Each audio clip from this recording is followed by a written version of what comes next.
አቀለ ናስ ከሰዎች አቅል ያለው ሰው ማለት መን ተረከ ዱንያ ዱንያን የተዋት ነው። ቀብለ አን ተትሩክሁ እሱን ዱንያ ከመተዋ በፊት ዱንያ ሳትተው በፊት እሱ ዱንያን የተዋት ሰው ነው።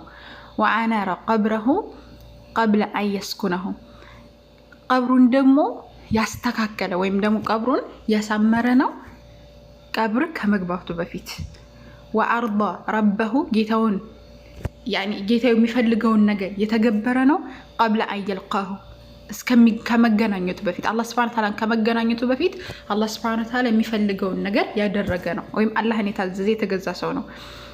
ወሰለ ጀማዓ የሰገደ ነው። ቀብለ አን ቱሰለ ዐለይህ እሱ ሳይሰገድበት በፊት ጀማዓ የሰገደ ነው። ወሐሰበ ነፍሰሁ ቀብለ አን ዩሐሰብ ራሱን የታሳሰበ ነው አላህ ሱብሓነሁ ወተዓላ ፊት ቆሞ ከመተሳሰቡ በፊት። ፈልየውመ አመሉን ቢላ ሂሳብ ዛሬ ስራ ነው ያለ ሂሳብ። ወገደን ነገ ደግሞ ሂሳቡን ቢላ አመል ነገ ደግሞ ሂሳብ ነው ያለ ስራ። ስለዚህ አቅል አለን ጥያቄ መልስ አቅል አለን። አቅል ካለን እነዚህን ተግባራቶች እየተገበርናቸው ነው። አቅል ከሌለን ደግሞ ዛሬ ለመተግበር እንሞክር። አላህ ይحفظكم። ወሰላሙ አለይኩም።